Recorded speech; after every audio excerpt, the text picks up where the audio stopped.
In a world where success often seems elusive, Stephen Covey's 7 Habits of Highly Effective People offers a timeless roadmap to personal and professional growth. Far from being just another self-help book, Covey's work delves into the core principles that drive meaningful change through its practical advice and profound insights. This book has remained a beacon for those seeking to transform their lives by cultivating habits that not only boost effectiveness, but also foster lasting fulfillment, whether you're striving to excel in your career, improve your relationships, or simply lead a more purposeful life. Covey's 7 Habits provide the tools you need to achieve your highest potential. If you're interested in this book review, simply comment with, "Yes, I'm ready to be transformed." Just type these words in the comments section below. I'm ready to be transformed. Once I see your comment, I'll give it a heart. If you'd like to support the channel, please consider liking the video and subscribing. It takes only a moment and greatly helps the channel. Now that you've commented and subscribed, let's dive in. Habit number 1, proactivity. Several years ago, I was meeting with 2 of my former colleagues from an internship program that I attended when I was a student. All 3 of us worked in the same department, and afterwards we became regular employees. I left the company after a few months, but they stayed since we hadn't met each other for several years. We started to talk about the good old days, the family, what we're doing now, etc. I learned that 1 year later, after I left the company, one of them also left. When I asked the reason, he explained that he worked hard, but management didn't appreciate it. He wanted a higher salary, but the company always responded by saying that they didn't have a budget. So he improved his skills and moved to an even better company. He said that it was great that they did not increase his salary, otherwise he would have stayed there and not gotten the great position and salary that he has now.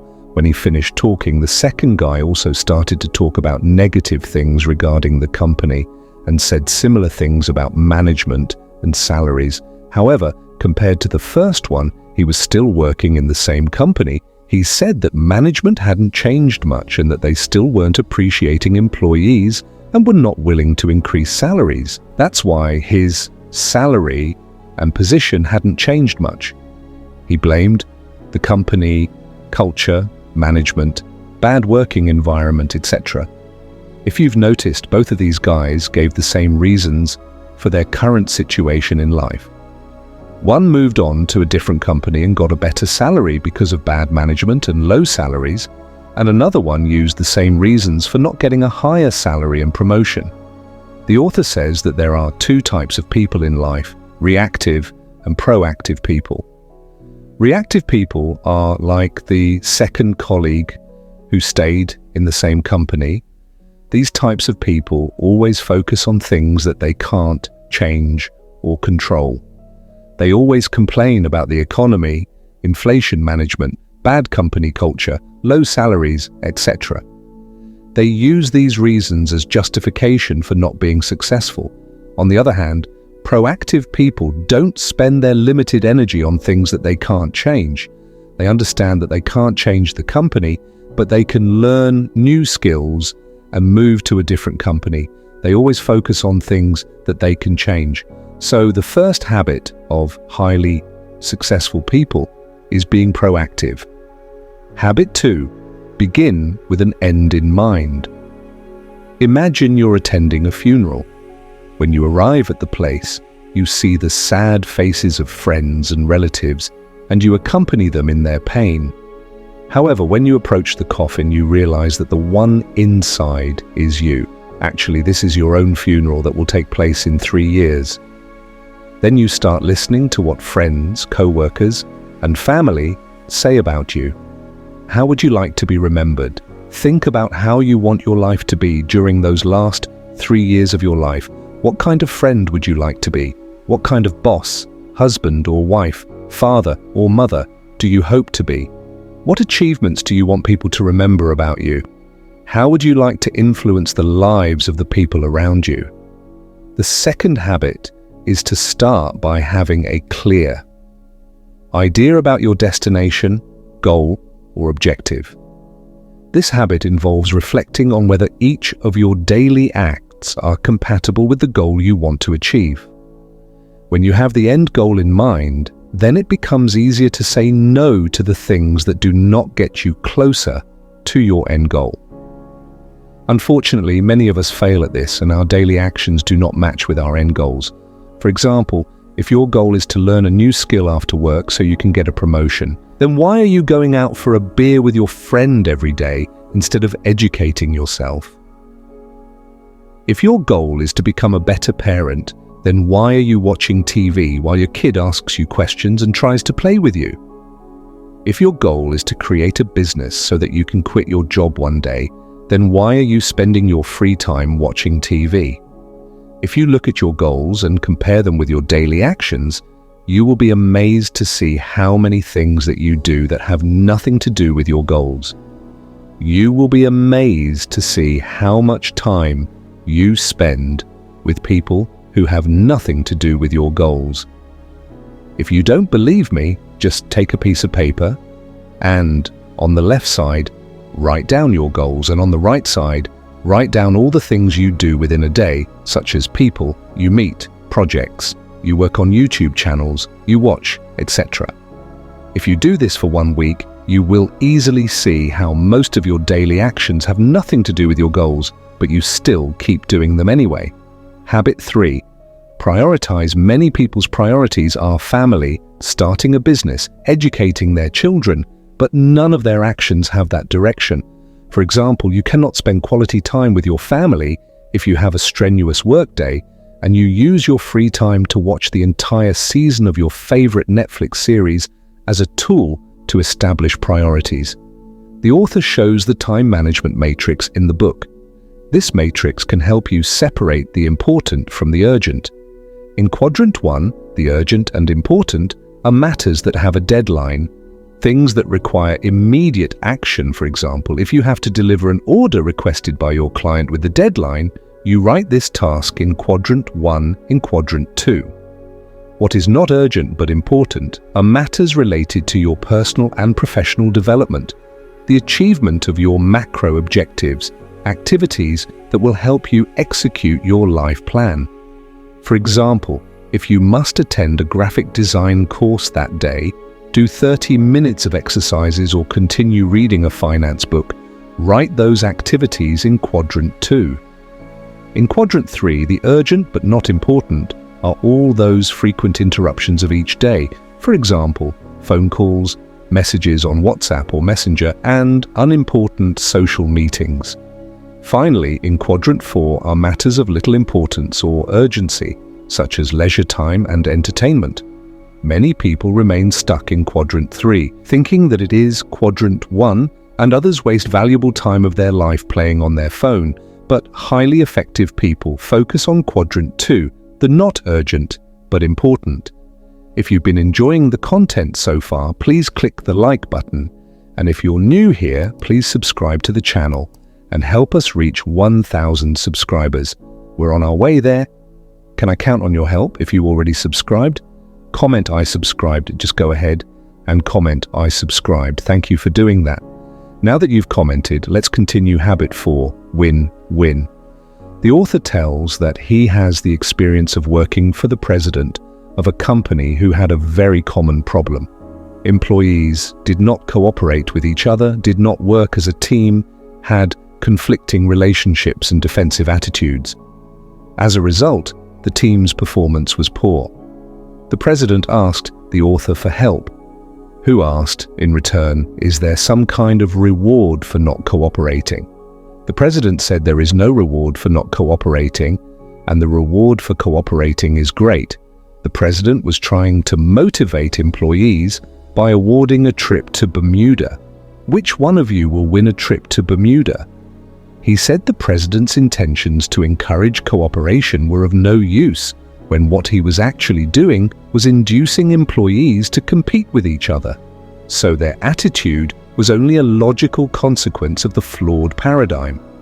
Time that the president used to motivate, in which the result would be that some would win and others would lose. The win-win is creating agreements that seek mutual benefit. This is a cooperative, not a competitive paradigm. When a person thinks of win-win, he knows that success is not achieved at the expense of other people. In another word, for me to win, you don't have to lose.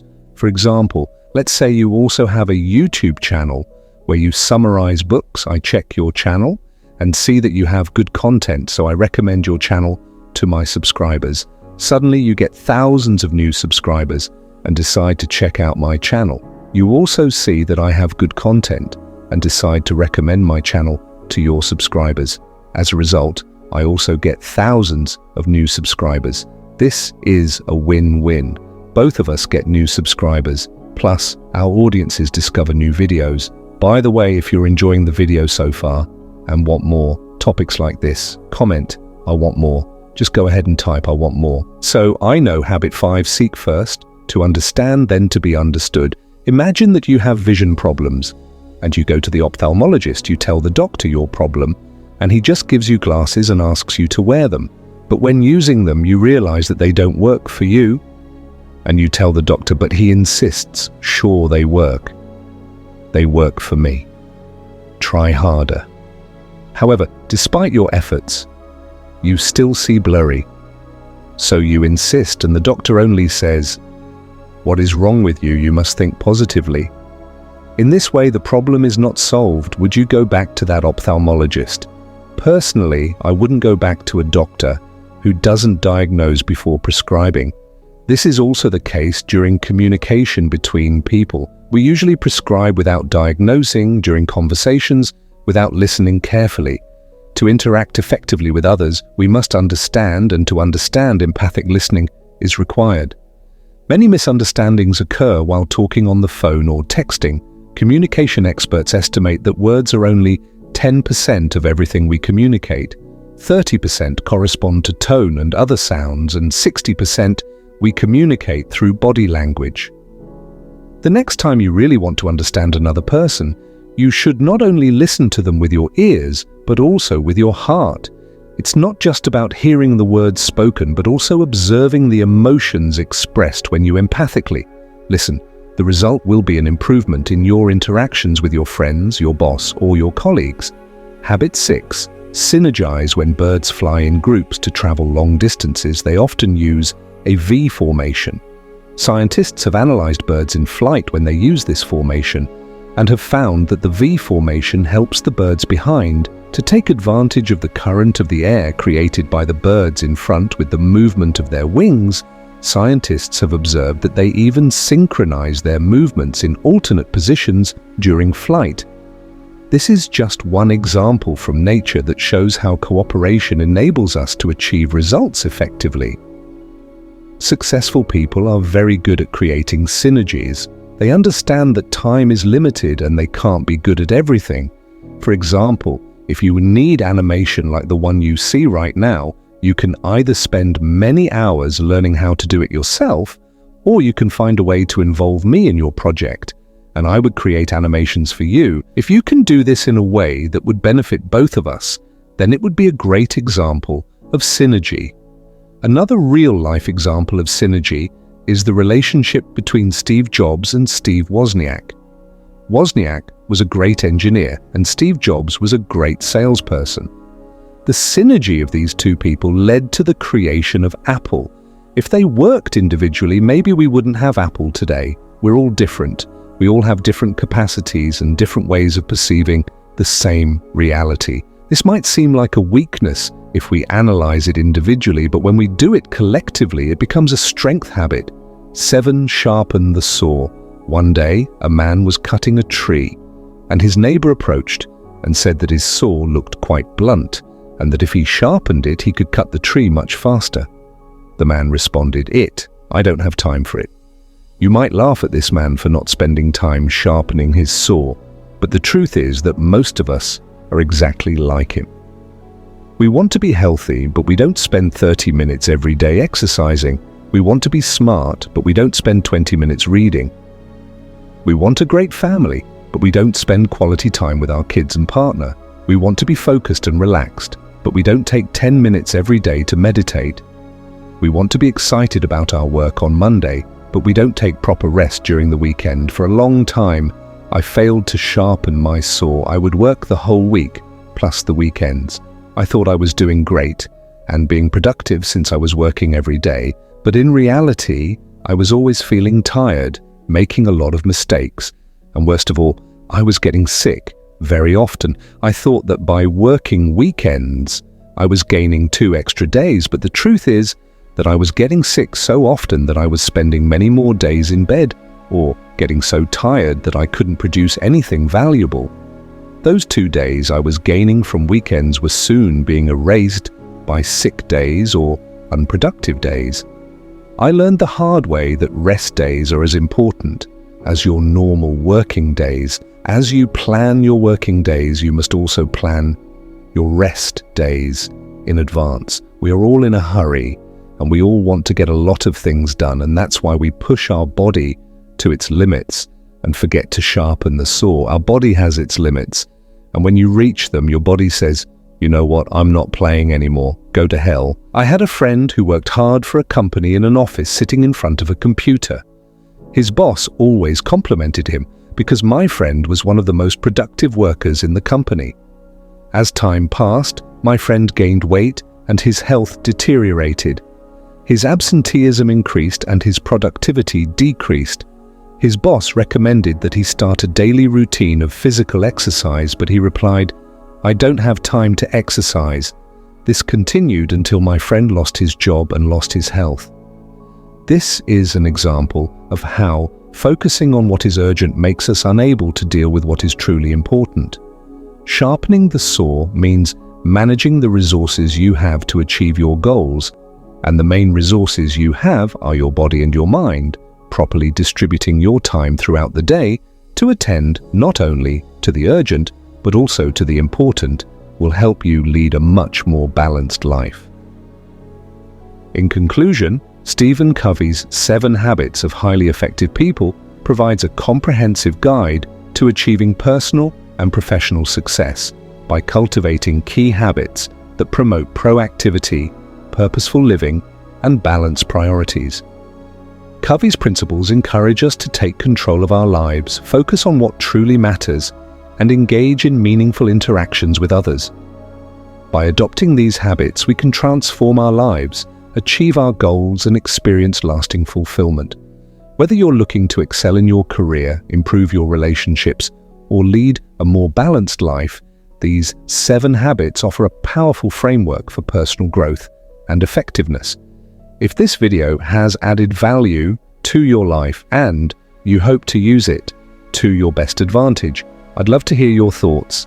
Please feel free to share your thoughts and also drop a comment saying, "I watched the video till the very end." So give me a heart. When I see this comment, I'll be sure to give you a heart. There are 3 more important steps you need to take to be successful in life. First, like this video. Second, subscribe to this channel. And thirdly, turn on the notification bell. If you do this, I will continue to bring you life transformative information every week for free. Don't miss out on future videos where we'll be sharing even more golden nuggets of knowledge. All I'm asking for is your subscription. Thank you for that. I really appreciate it, and don't forget, you can become a member of Skills Venture Team today and unlock exclusive benefits. Choose from Skills Venture Team 1, Skills Venture Team 2, or Skills Venture Team 3 to get special perks behind the scenes, access, and more. Your support helps us keep creating inspiring and motivational content. Click the link in the video description below to join now and be part of our journey to excellence and financial success. I highly recommend watching our next video, and don't hesitate to share this video. It may help someone. If you enjoyed this video, it's likely because you recognize the importance of improving your financial situation. But you might be wondering, how do you actually go about achieving financial success and building generational wealth? That's where I can help. I'll guide you through the steps to financial success. For detailed insights, I encourage you to click on this video right here. Thank you for tuning in. You are the real money makers. Go watch it now. We love you.